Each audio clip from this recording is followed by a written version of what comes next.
ਤੁਸੀਂ ਬਹੁਤ ਲੰਬੇ ਅਰਸੇ ਤੋਂ ਇਸ ਗੱਲ ਦੇ ਉੱਤੇ ਇਤਰਾਜ਼ ਕਰ ਰਹੇ ਹੋ ਕਿ ਪੰਜਾਬ ਵੱਲੋਂ ਜਿਹੜੀ ਕਣਕ ਦੇ ਉੱਤੇ ਪਾਬੰਦੀ ਲਾਈ ਜਾਂਦੀ ਹੈ ਉਹ ਗੈਰ ਆਇਨੀ, ਗੈਰ ਕਾਨੂੰਨੀ ਔਰ ਬਿਲਾ ਜਵਾਜ਼ ਹੈ। ਹੁਣ ਤੁਸੀਂ ਦੱਸੋ ਕਿ ਤੁਹਾਡੇ ਇਸ ਮੌਕਫ ਦੇ ਵਾਸਤੇ ਤੁਹਾਡੀ ਦਲੀਲ ਕੀ ਹੈ? बहुत शुक्रिया रिजवान भाई, आपके चैनल का हमें मदऊ करने का, हमारा मौक़िफ़ लेने का। बात यह है, जिस तरह आपने अपने शुरू पे प्रोग्राम की शुरू करने में चंद इसके मंदरजात जो हैं आपने बयान किए हैं। आपने आइन का हवाला भी दिया, फ्री मूवमेंट का हवाला भी दिया। अब बात आती है कि हम इस पर एतराज़ क्यों करते हैं। एतराज़ की वजह यह है कि पंजाब जो है मुल्क में सबसे ज़्यादा गंदम पैदा करने वाला सूबा है, और इसी गंदम को मुल्क की जो फूड सिक्योरिटी है, इसी फूड सिक्योरिटी को पूरा मुल्क इसको क्लेम करता है कि हम फूड सिक्योरिटी हमारी सिक्योर है। अब इस फूड सिक्योरिटी को हम कहां पर इनसिक्योर करते हैं? जब हम पाबंदियां लगाते हैं। अब इसमें दो चीजें, एक ये है कि जो आपके प्रोग्राम के आप माशाल्लाह आप पे काफी गहरी नजर है गंदम के क्रॉप पे और जो सीजन पे जो हालात चल रहे होते हैं। आपकी प्रोग्राम पे पंजाब के जो सेक्रेटरी अपने एग्रीकल्चर हैं, उन्होंने कहा कि नहीं, हमारी क्रॉप जो है उसकी साइज बिल्कुल इतनी है जितनी हम क्लेम कर रहे हैं।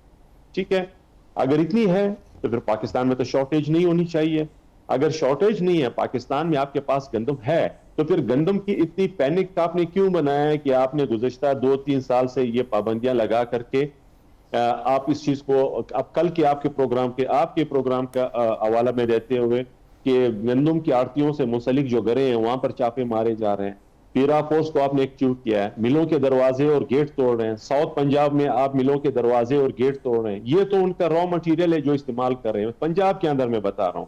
अब इसी तरीके के साथ कभी भी पंजाब में गंदम के आटे के रेट कम नहीं हो सकते। एक सिंपल फार्मूला है रिजवान भाई जी। उसका मसला यह है कि जब तक खैबर पख्तूनख्वा बलूचिस्तान में हाई रेट पे गंदम और आटे के खरीदार मौजूद होंगे तो कभी भी यह नहीं हो सकता कि आपके पास ये रेट नॉर्मल हो। उसकी वजह यह है क्योंकि एक सूबे से दूसरे सूबे के दरमियान अगर गंदम और आटे की कीमत में 3-3, 4-4 हजार रुपए का फर्क होगा तो अल्टीमेट ये जो है आपकी करप्शन को भी परवान चढ़ाती है, क्योंकि इसके इतना मार्जिन है कि उसमें करप्शन का भी मार्जिन है और उस दूसरे सूबे में ले जा करके बेचने का भी मार्जिन है।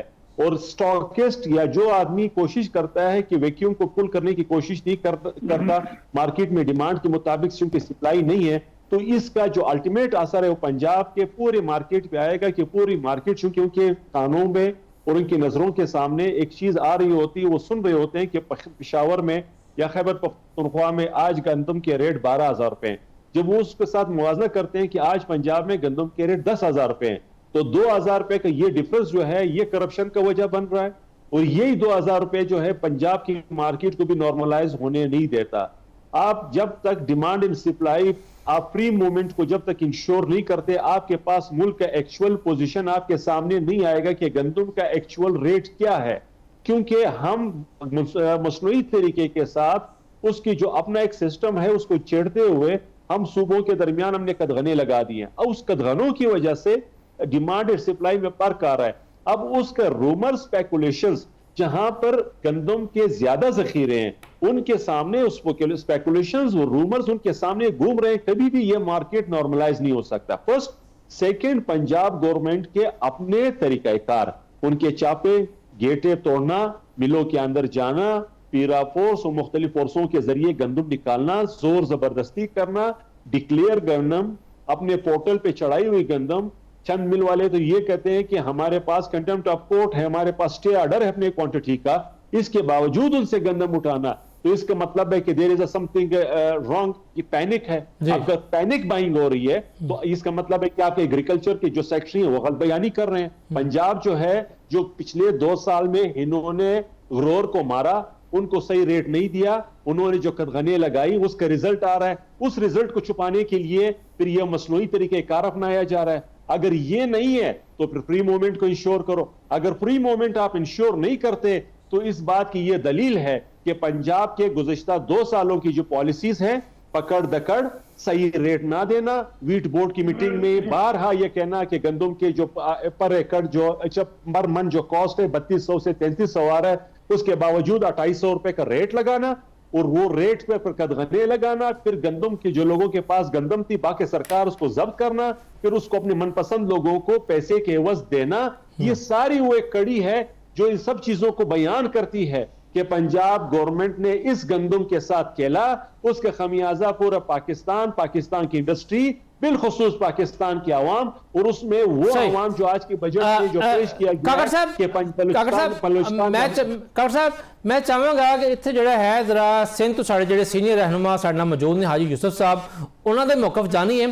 तो हाजी साहब काकड़ साहब नूं ते असीं इस वास्ते उर्दू बोलन दी असीं क्या अच्छी गल है कि साडा बलोची भाई जिहड़ा है अगर वो पंजाबी नहीं सही तरह ते अपनी कौमी ज़बान गल करे, लेकिन तुसीं हाजी साहब पंजाबी बहुत वधिया बोलदे हो, लिहाजा तुहाडे वास्ते कोई रायत नहीं है। जनाब फरमाओ तुसीं की कहंदे हो पंजाब दे हवाले दे नाल?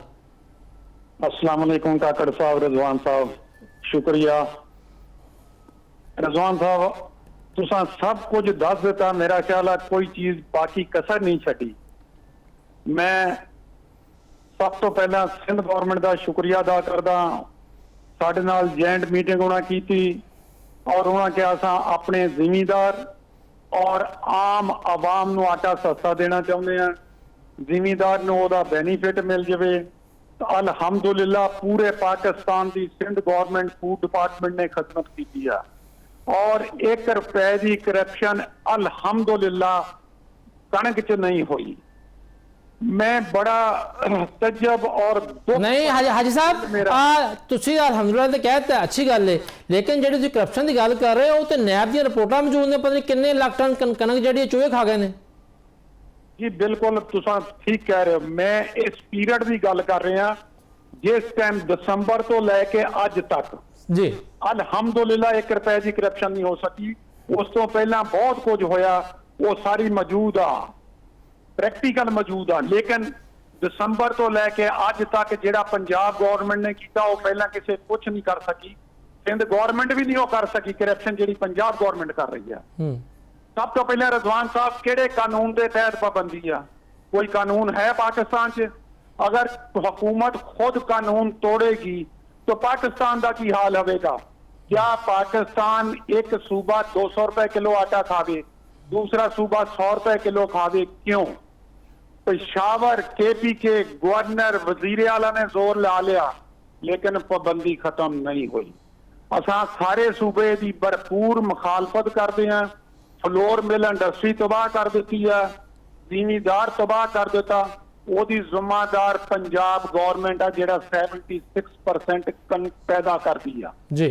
पाकिस्तान से हीरोइन पे कोई पाबंदी नहीं, चरस पे कोई पाबंदी नहीं, पाउडर पे कोई पाबंदी नहीं, एक गरीब आदमी आटा खांदा उस पे पाबंदी है। ये बहुत बड़ा जुल्म है जी। ये पूरे पाकिस्तान की अवाम नूं इसके खिलाफ खड़ा होना चाहिए। खुदा ना खासा मैं अल्लाह रहम करे गलत कह रहे हैं, किसी होर सूबे कोई होर चीज पैदा होंगी है पाबंदी ला के पै जाने, इस तरह होना चाहिए। पाकिस्तान नूं एक मुठ होना चाहिए, एक यूनिटी होनी चाहिए।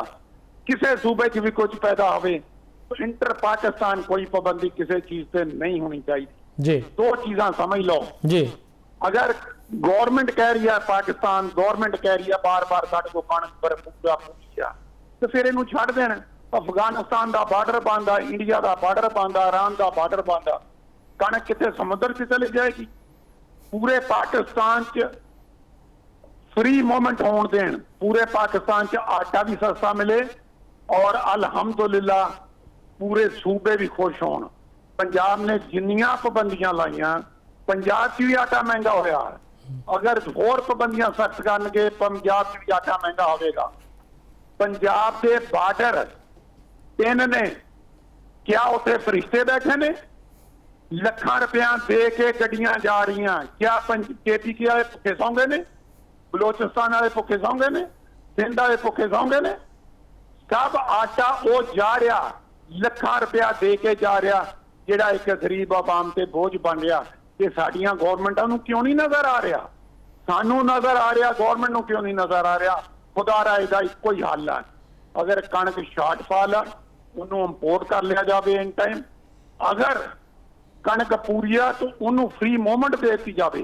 इसका हल ये है रिजवान साहब कि कणक फ्री मूवमेंट होनी चाहिए, इंपोर्ट और एक्सपोर्ट खुली होनी चाहिए, पाकिस्तान की इंडस्ट्री चले। अगर खुदा ना खासा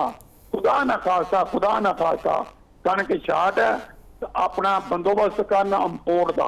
आने वाले हालात जेडे बहुत खराब हो जाएंगे इन्हां वास्ते, गवर्नमेंट वास्ते, अवाम वास्ते। लेकिन कणक फिलहाल मौजूद है पाकिस्तान च, सिर्फ पंजाब गवर्नमेंट की जिद, पंजाब गवर्नमेंट पता नहीं क्यों जिद करके बैठी है।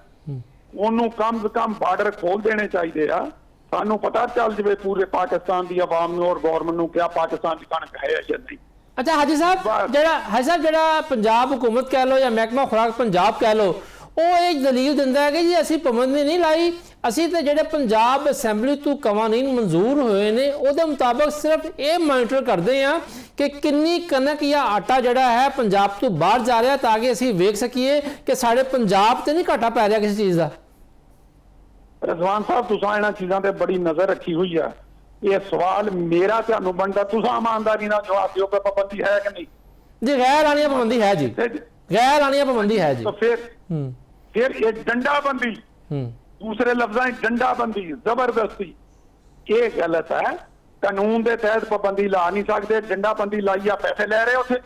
मैं फूड डिपार्टमेंट विद पंजाब हुकूमत को कहांगा कि करप्ट 3 लोग बैठा के पता नहीं खुद कमा रहे या वो कमा रहे, एक गरीब आदमी का खून क्यों चूस रहे हैं, ये गलत है।